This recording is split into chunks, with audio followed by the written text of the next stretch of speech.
జరిగిన పరిణామాలు టెర్రరిస్టుల రైల్గాం దాడి, అందులో భారతీయులు 25 మంది ప్రాణాలు కోల్పోవటం, ఒక నేపాలీ సిటిజన్ ప్రాణాలు కోల్పోవటం, ఆ తర్వాత ఆపరేషన్ సింధూర్ పేరిట జరుగుతున్న ఈ యుద్ధంలో పాల్గొంటున్న ప్రతి సైనికుని ఆరోగ్యం కోసం అన్ని రకాలుగా దేవుడు వాళ్ళని కాపాడాలని, ప్రాణాలు కోల్పోయిన వీర సైనికులు ఆత్మకి శాంతి కలగాలని,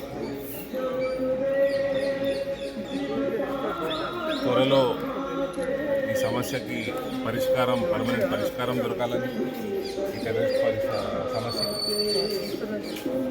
భారతదేశం యొక్క రానున్న కాలంలో పురోగతికి, అందరి మంచి భవిష్యత్తుకి, భారతీయుల భవిష్యత్తుకి ఇవాళ మనం సైతం దేశం కోసం అన్న కార్యక్రమంలో పాల్గొనడం జరిగింది. సారంగపూర్ హనుమాన్ మందిర్కి రావడం, రాముల వారిది మరియు హనుమంతుడిది ఆశీర్వాదం అందరి కోసం తీసుకోవడం జరిగింది. అలా ప్రార్థన చేయడం జరిగింది. సరే, కాల్పుల విరమణ ఒప్పందం మీద పాస్ కాల్పుల విరమణ జరిగింది అని మనకు అందిన సమాచారం. బోత్ ద గవర్నమెంట్స్, అమెరికా రాష్ట్రపతి కూడా ట్రంప్ కూడా ట్వీట్ చేసిన పరిస్థితి, మన ప్రభుత్వం కూడా దాన్ని కన్ఫర్మ్ చేసింది, పాకిస్తాన్ సైడ్ కూడా కన్ఫర్మ్ చేసింది. శాంతి అందరికీ కావాలి. సీజ్ ఫైర్ ఎందుకయింది, ఏం కండిషన్స్తోనైంది, ఇవన్నీ కూడా నేషనల్ సెక్యూరిటీకి సంబంధించిన విషయాలు ఉంటాయి.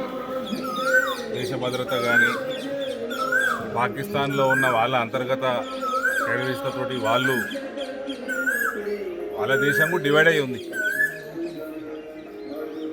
ఐఎస్ఐ టెర్రరిస్టు కలిసి ఉన్నారా అన్న ఒక అలిగేషన్ ఉంది, ఒక డౌట్ ఉంది. అది వాస్తవం ఉండొచ్చు కూడా, వీఆర్ నాట్ షూర్.